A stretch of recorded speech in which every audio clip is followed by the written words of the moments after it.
Isn't that nice?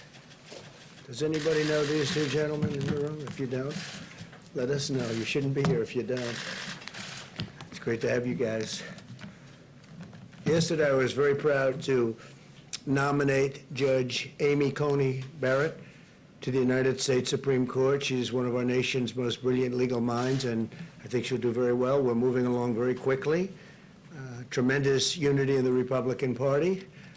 It's the consequence of winning elections, which we did very substantially, both in the Senate and obviously in the White House. And I think we're going to take back the House. I believe that very strongly. Kevin is doing a fantastic job, and I really believe we're going to take back the House. And we're all working very hard on that. We have noticed some comments made in the media about my incredibly qualified nominee, Amy.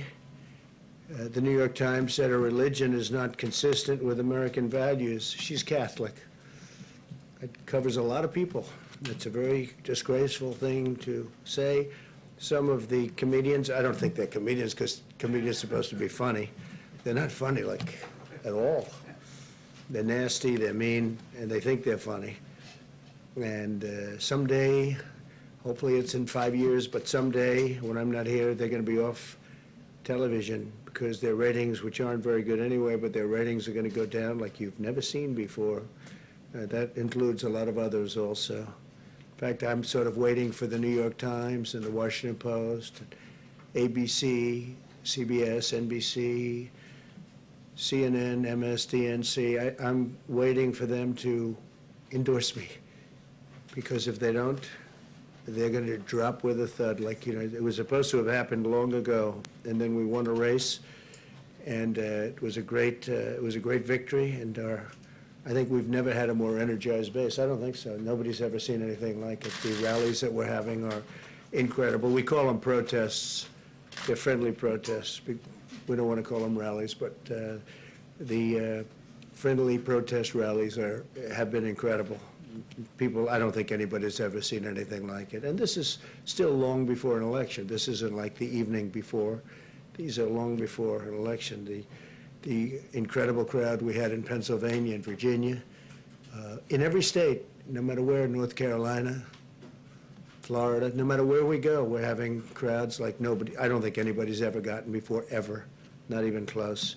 There's a level of enthusiasm in Iowa today with the tractors, thousands of tractors in different states, the boats, thousands and thousands of boats, boaters for Trump, tractors for Trump, farmers for Trump.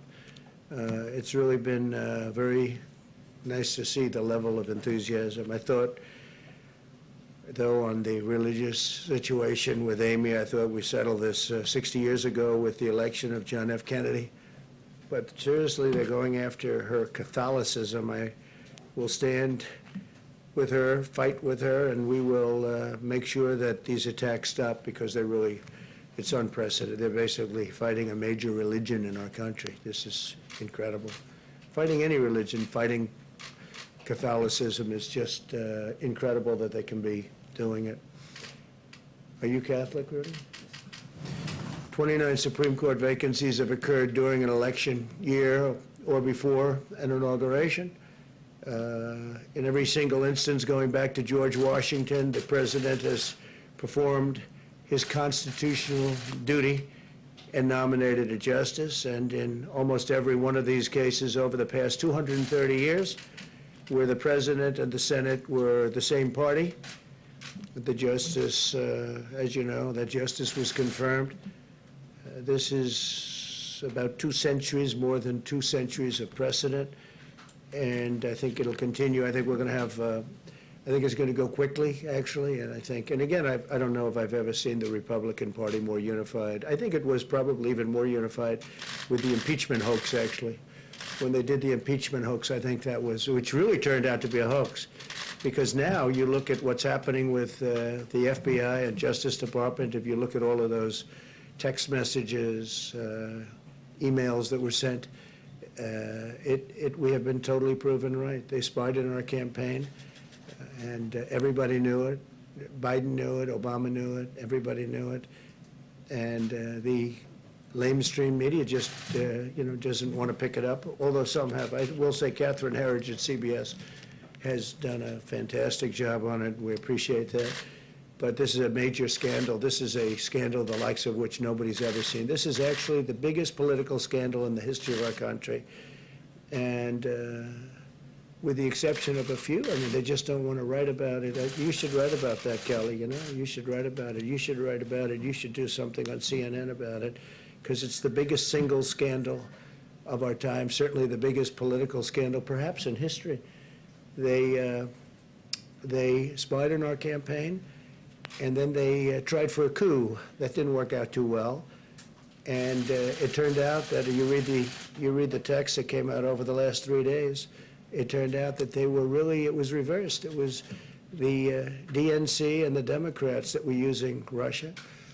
And related or unrelated, Hunter Biden got $3.5 million from the wife of the mayor of Moscow. Why did he get $3.5 million? And then he got millions more than we thought from Ukraine, and he got millions more than we heard about from China. Hunter Biden, where's Hunter? So these are all questions that are very, very big on the internet. The biggest thing going on the internet is exactly this. And we're going to have to see how that all turns out. But it turned out that we were right, so we went through 2.5 years of ruining people's lives, like General Flynn and many others, ruining their lives.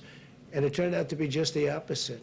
It was the Democrats that were dealing with Russia and other things.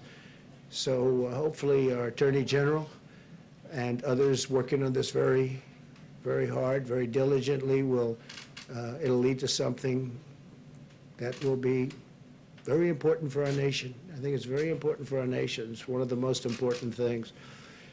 A central issue of the 2018 midterm elections was the Kavanaugh confirmation, and American voters punished the Democrats in the Senate. You saw what happened. We picked up 2 seats.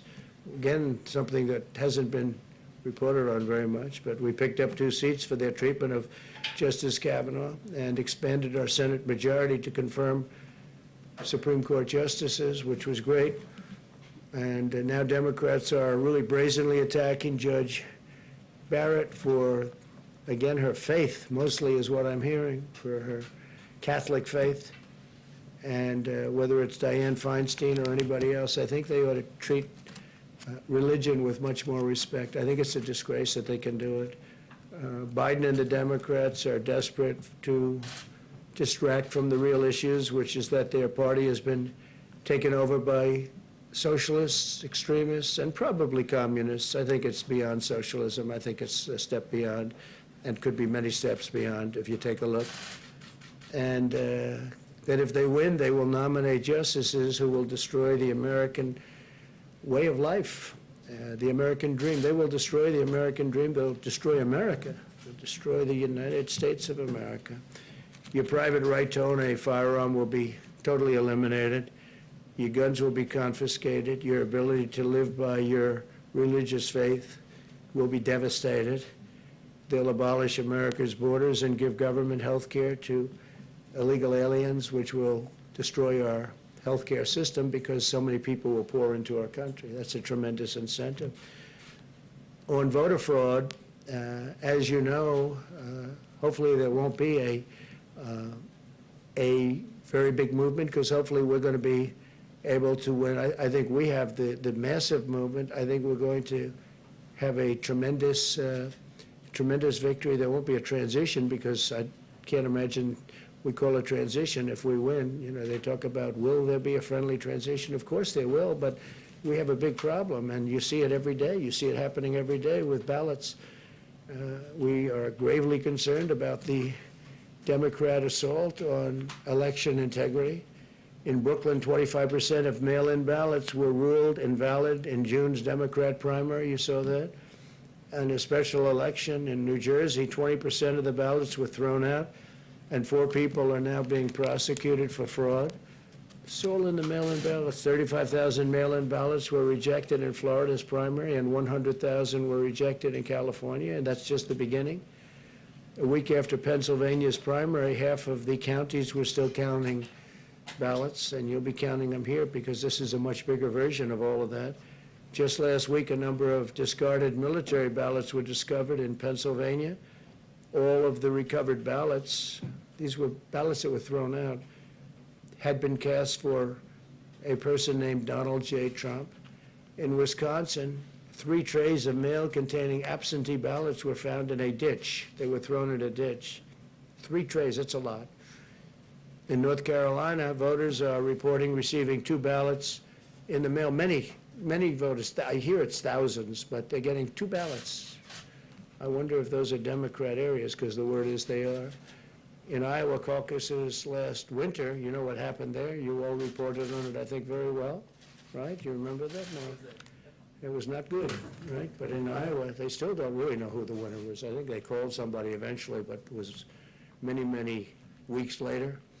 But they really have no idea, and that's being continuous to be, and that's little, that's just a small, that continues to be litigated in Iowa. They can't run a simple caucus, yet now they're trying to radically write election laws nationwide just weeks before the presidential election. I heard in New York today that Governor Cuomo wants to try and simplify the ballots because he thinks they're too complicated. And all of that, I agree with him. I think that's good, but you don't do that now. The ballots are starting to come in, and, it's not, you can't do it now. It's too late. Joe Biden and the Democrat extremists oppose all of these efforts to ensure election integrity. They oppose voter ID. Think of it, voter ID. They want a picture. They have a picture for almost everything nowadays, but they don't want a picture. You had a picture to get into the Democrat National Convention. You had a card with your picture on it. Did you know that, fellas? You have to get into the Democratic National Convention, you have a card and your picture's on it. But they don't want it for voting, which is a very sacred right. We want proof of citizenship, a social security number requirement. They don't want any of this to happen. And they want no signature verification. They don't want to have a verified signature. So they want none of the safety valves that you would have. Think of it. They oppose voter ID. They approve proof of, they oppose proof of citizenship. They oppose a social security number and requirements for social security numbers as a safety valve. And they oppose even simple signature verifications. They don't want to have signature verification. They want to require all states to do mail-in balloting, right? I call it unsolicited. Some people call it universal. I think universal doesn't make sense because nobody understands why universal. It's unsolicited. They want unsolicited mail-in balloting. In other words, just send these ballots to whoever you can think of. We had a case, I guess, in New Jersey you were reading to me where somebody was sent 2 ballots, so they had slightly, one was had a hyphen in it, the name, and the other one had a K, and they got 2 names under it. So I wonder if that person was a Democrat, probably was. And mailing of millions of ballots to people who never asked for them. So millions of people are going to be getting ballots who never asked for the ballots. They don't want the ballots, or maybe they want them, maybe they don't. Nobody knows, really. This is really a recipe for chaos. So when you look at what happened in Iowa, and again, that was run by very smart people. It was a very limited election. It was very small numbers we're talking about doing that for the entire nation. And you could forget about November 3rd because you're going to be counting these things forever. And it's very dangerous for our country. So certainly transition, we all believe in transition. We believe not only in transition, but a very friendly. But when the ballots and when the system is rigged, which it is, obviously it is, and the only one that knows that better than me are the Democrats. And they go into closed rooms and they must laugh like hell at what's going on because these ballots are being found. And this is the beginning. I talk about it now at the rallies. All these people are watching, eyes and ears, thousands and thousands, tens of thousands. But there's no justification for these extreme changes to the election law. And if you can go to the grocery store, you can have an ID with your picture on it to vote is so important. I mean, it's just so important. So a lot of things are going on. Very importantly, though, I think very, very, very importantly is when you do your reporting, I think you ought to report on the FBI scandal because it's one of the great scandals in the history of our country. And I think people want to hear about it. If you look at the internet, you'll see how people want to hear about it. And they all know about it. And it just makes the media look so bad. And there's so much reporting, I could go into it right now, but I'm not going to do that. But it would be a tremendous thing for the mainstream media to really start reporting. I think your ratings would go through the roof, I really do, because people really are tired of this fake stuff where you don't even talk about it. And the biggest scandal, certainly the biggest political scandal in the history of our country, by far, bigger than Watergate, much bigger than Watergate, and they try and avoid it as much as possible. It's getting very hard to avoid. So we'll take a couple of questions, and you may have a question for these two very wonderful people, brilliant people from the standpoint of politics, I would say, and law. And if you have anything for Kaylee, we'd love to do that. Go ahead, please. Phil? Thank you, sir. Last Wednesday, when you were speaking to the attorney generals, you said that you hoped federal judges were watching what was going on with mail-in ballots. Do you hope that Amy Coney Barrett is watching as well? I do. I'm sure she is. I think everybody is. I think everyone in the country. I think we've made it a very big issue. And it's an issue that the Democrats tried to get away with. I don't think they're getting away. I mean, so many reports now of phony ballots, that I don't know if it would have been reported before. But all of these rallies, we had thousands of people last night, as you know. And we're in Harrisburg, Pennsylvania. The night before, we were in Virginia. I mean, those crowds are, whether it was 35,000 or 30,000, those crowds are massive. And that's on very short notice. All of those people are watching. We have eyes and ears now that we wouldn't have had if we didn't bring it up. So no, I'm sure she's watching, and I'm sure that everybody's looking at it. I think it's just common sense. Go ahead, Phil. A quick follow-up. Did you discuss the election with her? No, I didn't. I just didn't think it would be appropriate. And I've watched over the years as presidents would interview and talk and make a decision on a Supreme Court justice. And I was actually surprised they wouldn't talk about various things like Roe. They wouldn't talk about, things that are very important. They think it's inappropriate to talk about them. I don't know that it's inappropriate, but I've gone by that custom. Go ahead, Phil. Thanks, sir. Democrats are arguing that ACB puts in danger not only Roe v. Wade, but a number of other decisions. Do you think that they are correct?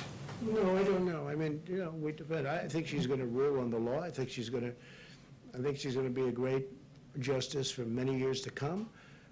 But I can't say. They also bring up health care. I mean, Obamacare is terrible. It doesn't work. We've made the best of it. We got rid of the individual mandate, which is great. We are going to protect people with pre-existing conditions 100%. But if we can end Obamacare and come up with a much better health care system that's much cheaper, and much better, which is what we'll do. On the other hand, if the court rules against, we will manage the system better. But don't forget, we've already essentially gotten rid of Obamacare because we got rid of the individual mandate, and it was all based on that. So we've done a tremendous amount because the individual mandate was the most unpopular aspect of Obamacare. You had to pay a lot of money for the privilege of not paying for bad health care. So that was a terrible thing for people.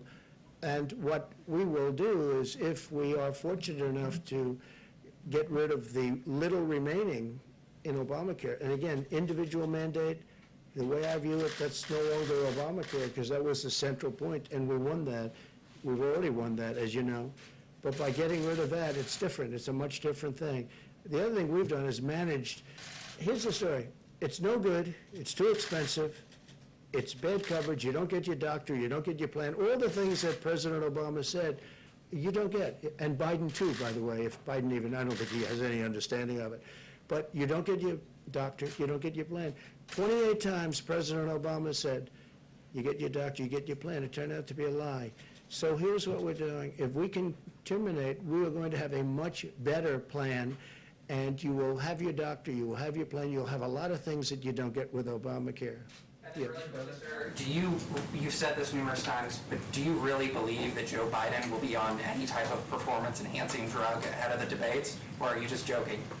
No, not joking. I mean, I'm willing to take a drug test. I think he should too, because he's had a very uneven, I watched him with some of when he was with, debating Pocahontas and Harris, who treated him so badly, but I watched him, and he was out of it, right? And then I watched him against Bernie Sanders, and he was okay. I mean, he wasn't great, but he wasn't terrible. He was okay. A far cry from the way you know what I'm saying. I mean, if you look at some of those debates, I said there's no way he can continue. He can't continue. Then all of a sudden he debated crazy Bernie Sanders, and you know what? The truth is he was okay.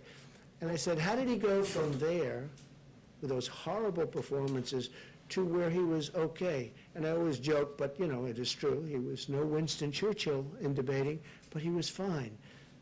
And people say he was on performance-enhancing drugs. A lot of people have said that. A lot of people have written that. So take a look at it. Take a look. Why don't you just check it? You can check out the internet. You'll see plenty of people say it. And whether he is or not doesn't matter. But I would love to take a test, and he can take a test too. So we'll start with debate. Obviously, it is coming up. How are you preparing? Is somebody playing Joe Biden in the debate with you? Are you doing debate prep at all? Yeah, we are. We're doing it. These two gentlemen have been helping. Kaylee's there. Who plays Biden for you? I mean, I would say maybe a combination of these two, and either one of them is about 5 times smarter than Sleepy Joe. But we had a little debate prep before we came here. I think this whole thing, though, is debate prep. What I do is debate prep every day. I'm taking questions from you people all the time.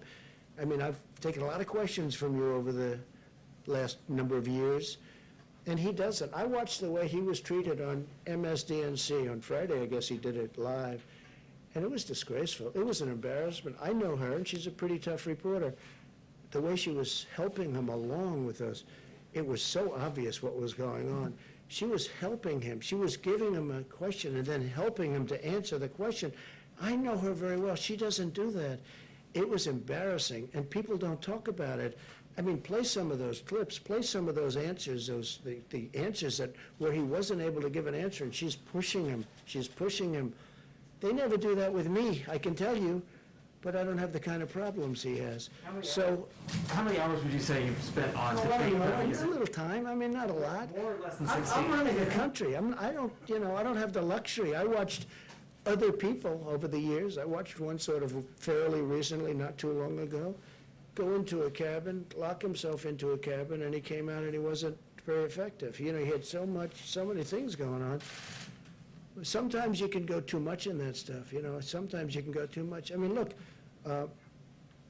I've never debated before, but then I debated a lot 4 years ago, and if you look at the polls, those polls that come out, hundreds of thousands of people in Time magazine and all of the different polls, I think there's about 7 or 8 of them.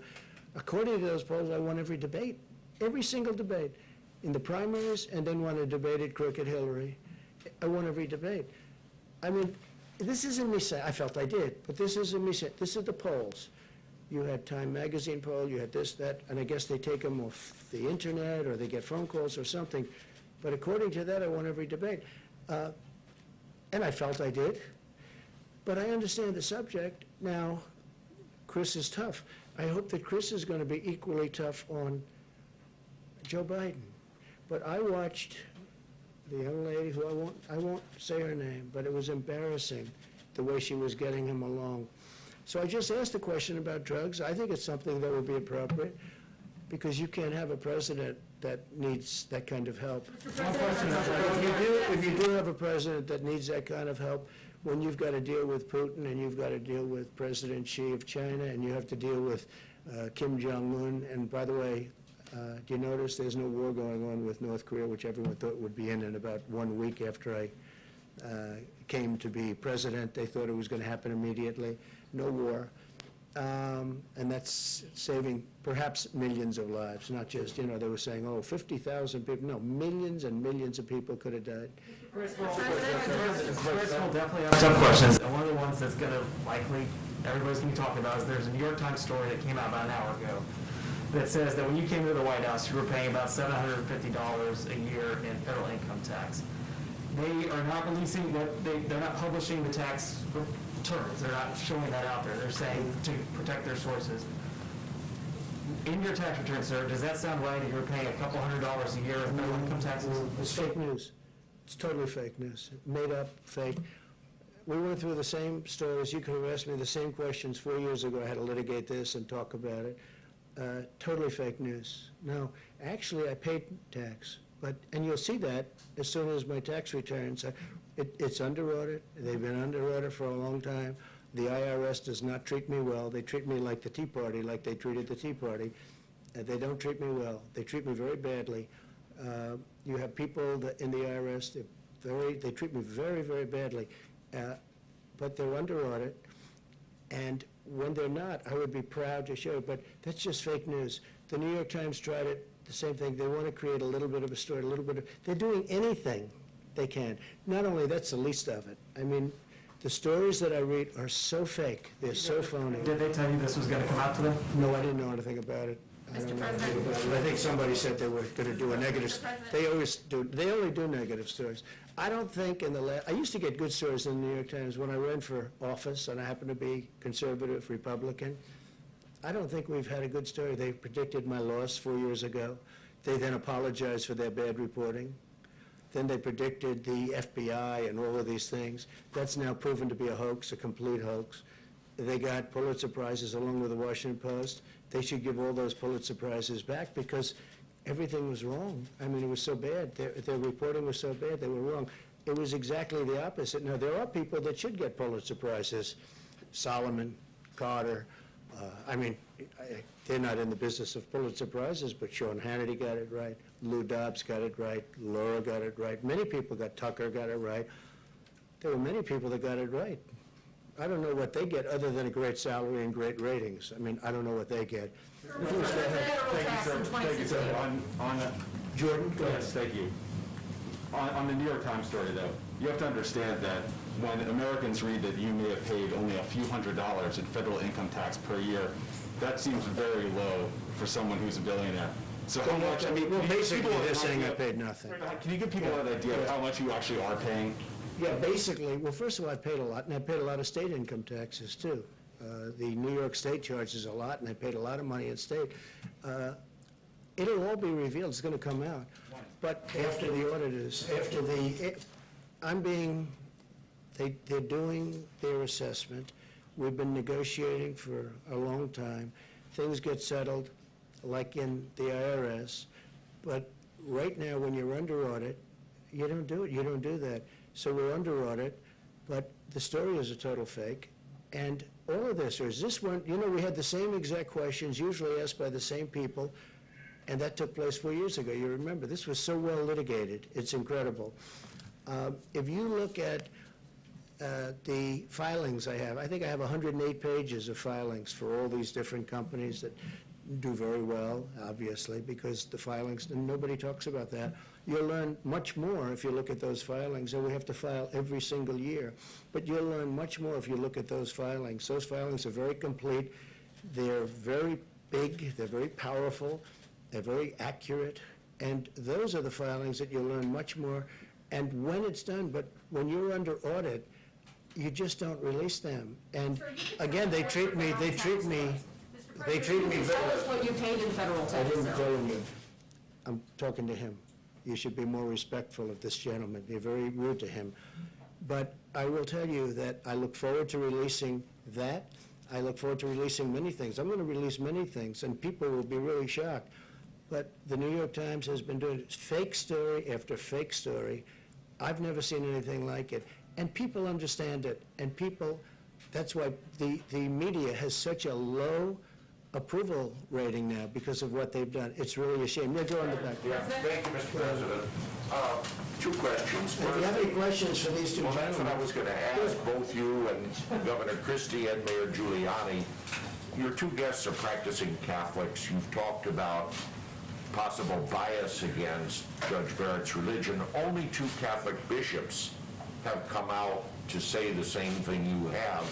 Is any effort being made by any of you to say, get the U.S. Conference of Catholic Bishops, I think that, yeah. at least other leaders within the We're in the process of doing that. I think it's horrible what they're doing. I mean, they're playing the religious card, and it's frankly, you're talking about Catholics. It's a very major religion in our country. I don't know, Chris, do you have anything to say about it? It's obvious what they're doing. So, she'll be strong, she'll be tough, and she'll stand up for what she believes in. And she went through, just like I did 4 years ago, in terms of litigation of different things. She went through it before and did very well. Rudy, what do you think? I think the article in the New York Times today reveals a very strong anti-Catholic bias. I mean, it says in the article that Catholicism and the American ethos can't be contradict each other. Well, let me ask What is the American ethos? It's their version of it. That's a horrible thing to say. And then it says that Catholics have difficulty separating public and private morality. I don't have difficulty separating public and private morality. So what I see is the beginning of a really strong anti-Catholic attack. And having lived through the John Kennedy election, that article today reminded me of the things that used to be written before John Kennedy. Could a Catholic be loyal to the United States? Come on. Well, having said That's that, exactly what Feinstein raised Right. when she made that awful remark to the judge. well, let me repeat my question again. Why are only two bishops within the church speaking out, and will you make an effort to get the U.S. Oh, I Conference? think they'll come out very strong. This is day one. I mean, we've just started this. This is absolutely day one. And, I mean, they're going to be coming out very strong. The Catholic Church is very well united on this. They are so thrilled that Amy was chosen. They are so thrilled. Oh, they'll be, again, it's been 24 hours, okay? So it's been a very short period of time. But they're going to come out very strong. Yeah, please, go ahead. OAN. Christina Bob from OAN, thank you for the briefing. You spoke earlier about some of the subjects that Joe Biden has been refusing to answer questions on, specifically Hunter Biden, his involvement with Russia, Ukraine, even China. Incredible. And then the Obamagate. And the press doesn't ask those questions. It's incredible. I'm wondering, the debate is coming up this week. Do you anticipate Joe Biden being held to task, and will he be able to answer those questions at the debate? I don't know. I mean, we're going to find out because a lot of things are going to come up in the debate. That may be one. I mean, the son didn't have a job. He had some big difficulties, and then all of a sudden he's making millions of dollars as soon as his father becomes vice president. No, I think that'll come up. I don't think Joe can answer it, frankly. I think there's only one reason he made all that money. And then you have to say, what about Joe's involvement? And why did Joe not give the $1 billion over to Ukraine, as an example, until such time as they let go of a prosecutor that was investigating the company that his son was involved with? I mean, there's some bad questions. I don't think they have answers. And if we had a media that was fair, even just reasonable, this would be the biggest story for years and years and years. Then you'd really be entitled to real Pulitzer Prizes, not the fake committee that gives you these fake awards.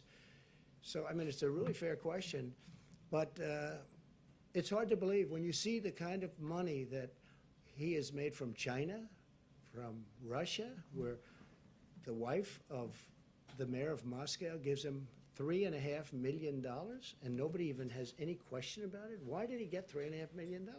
I'll tell you why, because Joe Biden was in on it. Joe was in on it. There's no way that he wasn't.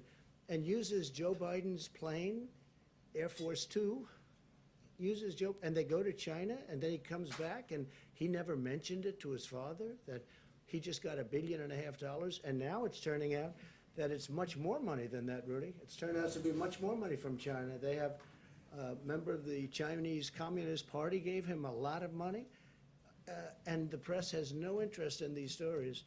It's just, it's very disheartening for the people of our country, please. Mr. President, if he tries to dodge the questions or doesn't address them head on, are you prepared with the facts and information to answer that for the American Well, I have people? all the information. It just came out. I mean, I didn't know about Moscow, $3.5 million from the mayor's wife. I didn't know about that.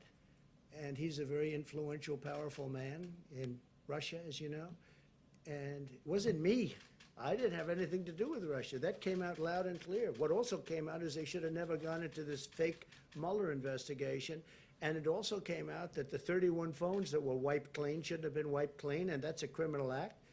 And Bloomberg likewise shouldn't be paying for prisoners to go in Florida and go and vote, because he's basically paying, which is totally illegal, going and paying prisoners. I hope he hasn't done it yet, but he's down in writing as doing it. This is what he wants to do, so that he can ingratiate himself to the Democrats after they made him look like a total fool in the debate. I mean, what they did to him is incredible, and that he goes out and spends money, it shows you the problems that he's got. Mini Mike. But for him to go out and buy votes, because that's, I don't know, you're a very good lawyer. Are you allowed to go tell people that go vote, I'm going to pay off your tab? Certainly can't buy votes, that's for sure. Yeah, because that's what it is. I mean, it's a very serious charge. Yeah, please, go ahead. Mr. President, if the No, I election... didn't, I was talking to you, yeah. Thank you, Mr. President.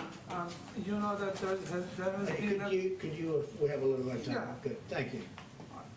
And there has been going on the military action in the Karabakh, Azerbaijan, and In where? The Azerbaijan, Yeah. the Karabakh, and the civilians are killed. And according to the officials from the Azerbaijan, they say the first shoot came from the Armenian. What's your comment on that? So we're looking at it very strongly. It just happened, and I know about it. I learned about it today and yesterday, and we're looking at it very strongly. We have a lot of good relationships in that area. We'll see if we can stop it. Okay? Thank you very much, everybody. Mr. President, in 10 of the previous 15 years before the 2016 elections, you paid $0 in income tax. You dispute Is that appropriate? $750, Mr. President?